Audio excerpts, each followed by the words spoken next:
Imagine you're on a sandy beach. The sun is warm on your face. The air smells like salt. You see the waves coming in and going out. This back and forth movement of the ocean is called tides. Tides are a really cool thing in nature. They happen all over the world. Have you ever thought about what causes tides? It's not the wind or the ocean currents. The answer is way out in space. The moon, which is like Earth's neighbor in space, is really important for tides. The moon's gravity is the main reason our oceans rise and fall. You know how a magnet pulls things toward it? Gravity is kind of like that. It's an invisible force that pulls things together.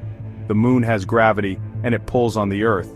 This pull is stronger on the side of Earth closest to the moon. The moon's gravity pulls on the water in the oceans.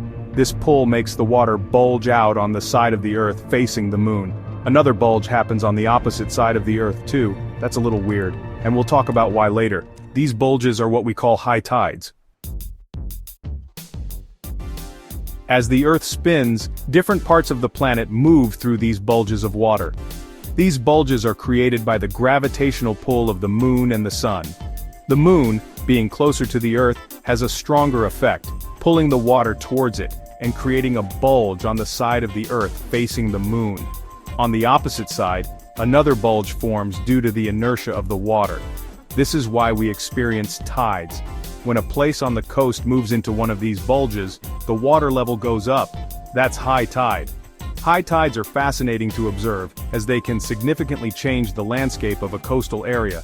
The water can rise several feet, covering beaches and sometimes even flooding low-lying areas. This rise in water level can also affect marine life, as many species have adapted to the changing tides for feeding and breeding. As the Earth keeps spinning, the place moves out of the bulge, and the water level goes down. That's low tide. During low tide, the water recedes, exposing parts of the shore that are usually underwater. This can reveal tide pools, which are small pockets of seawater that are left behind. These tide pools are teeming with life, from small fish and crabs to various types of seaweed and anemones. Low tides also provide opportunities for beachcombing and exploring the intertidal zone. Most coastlines have 2 high tides and 2 low tides every day. This pattern is known as a semi-diurnal tide. The timing and height of these tides can vary, depending on the location and the alignment of the Earth, Moon, and Sun. In some places, the difference between high and low tide can be dramatic, while in others, it might be more subtle. Understanding these patterns is crucial for activities like fishing, boating, and coastal management. This is because the Earth is spinning while the Moon is going around us. The gravitational pull of the Moon creates these tidal bulges, and as the Earth rotates, different parts of the planet move through these bulges. The Sun also plays a role, although its effect is less pronounced than the Moon's. When the Sun, Moon, and Earth align, we experience higher high tides and lower low tides, known as spring tides. Conversely, when they are at right angles, we experience neap tides, which have a smaller tidal range. The times of the tides change a little each day, because the Moon's orbit isn't perfectly lined up with the Earth's spin. The Moon takes about 24 hours and 50 minutes to return to the same position relative to a point on Earth, which is why the timing of the tides shifts by about 50 minutes each day. This daily shift means that high and low tides occur at different times, making the study of tides a complex but fascinating subject. Understanding these shifts is important for navigation, coastal planning, and even for predicting natural events like tsunamis. The Earth spinning is like a giant clock that controls when the tides happen. It takes about 24 hours for the Earth to spin all the way around. During this time, any spot on Earth will pass through 2 tidal bulges, so there are 2 high tides. These high tides aren't exactly 12 hours apart. This is because the Moon is also moving around the Earth. It takes the Moon about 28 days to go all the way around the Earth. Because the Moon is moving, the tidal bulges move a little each day, making the tides happen a bit later each day. The Sun joins the dance spring and neap tides. Tides are the regular rise and fall of sea levels caused by the gravitational forces exerted by the Moon and the Sun, and the rotation of the Earth. They are a fascinating natural phenomenon that has intrigued humans for centuries. The Sun affects tides too, but not as much as the Moon. The Moon is the primary driver of tides because it is much closer to Earth, and its gravitational pull is stronger. However, the Sun, despite being much farther away, also plays a significant role due to its immense size and gravitational force. The sun's gravity also pulls on the earth and the oceans. This pull is not as strong as the moon's, but it is still significant enough to influence the tides. The combined gravitational forces of the sun and the moon create different types of tides known as spring tides and neap tides. When the sun, earth, and moon are in a straight line, their gravity combines. This alignment occurs during the new moon and full moon phases. The combined gravitational pull of the sun and the moon creates higher high tides and lower low tides, known as spring tides. This happens during a new moon and a full moon. During these phases, the gravitational forces of the sun and the moon work together to pull the ocean's water in the same direction, resulting in more extreme tidal conditions. During these times, we get extra high tides called spring tides. These tides are not named after the season of spring but rather from the concept of the tide springing up or rising higher than usual. They're called spring tides because the tide springs up really high. These tides can cause significant changes in the coastal environment, affecting marine life, coastal erosion, and human activities along the shore. When the sun and moon are at right angles to each other, their gravity kind of cancels each other out. This alignment occurs during the first and third quarters of the moon. The gravitational forces of the sun and the moon pull the ocean's water in different directions, resulting in less extreme tidal conditions. This gives us smaller tides called neap tides. Neap tides have lower high tides and higher low tides, creating a more moderate tidal range. These tides are less dramatic than spring tides but are equally important in the natural rhythm of the ocean. Understanding spring and neap tides is crucial for navigation, fishing, and coastal management. These tidal patterns influence the behavior of marine organisms, the formation of coastal landscapes, and human activities along the shore. By studying tides, we gain insights into the dynamic relationship between the Earth, the Moon, and the Sun, and how their gravitational forces shape our planet's oceans.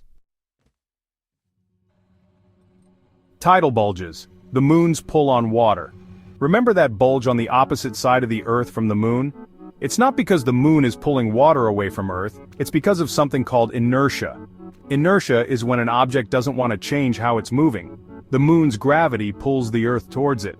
The water on the side facing the moon gets pulled more, creating a bulge. The water on the other side gets pulled less.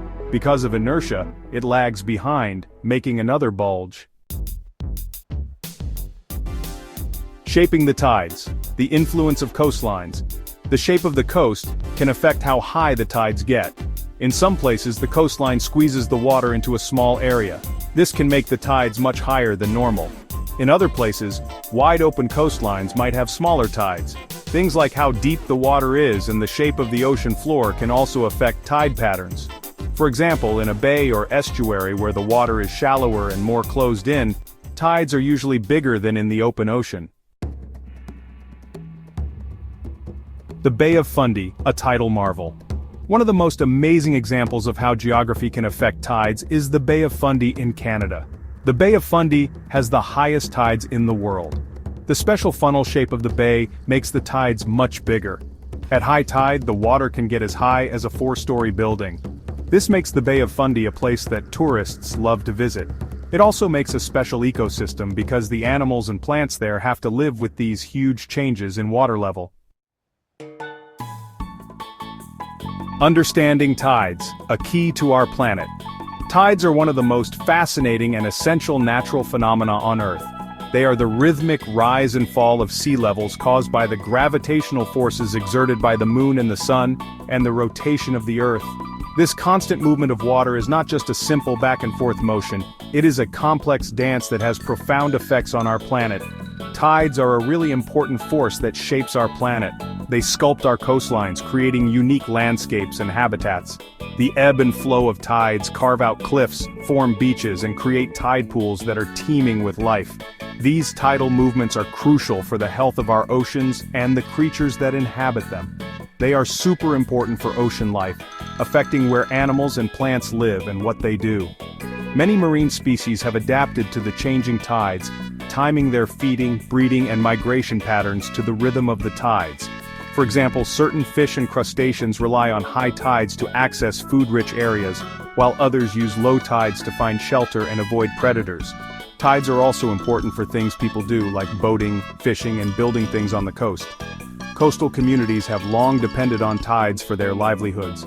Fishermen plan their trips based on tidal schedules, knowing that certain fish are more abundant during specific tidal conditions. Boaters must be aware of tides to navigate safely, avoiding shallow areas and strong currents. By understanding how tides work, we can guess what they will do and deal with them better.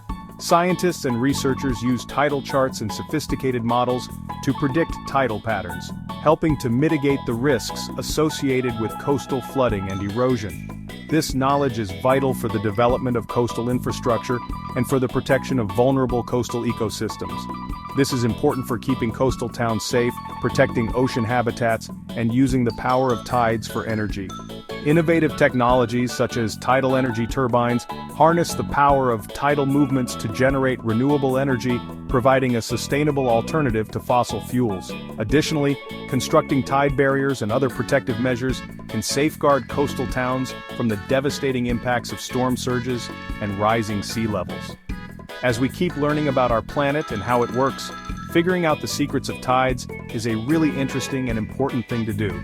The study of tides not only enhances our understanding of Earth's natural processes, but also inspires awe and wonder at the intricate balance of our planet's ecosystems. By continuing to explore and learn about tides, we can better appreciate the delicate interplay between the forces of nature and the life that depends on them.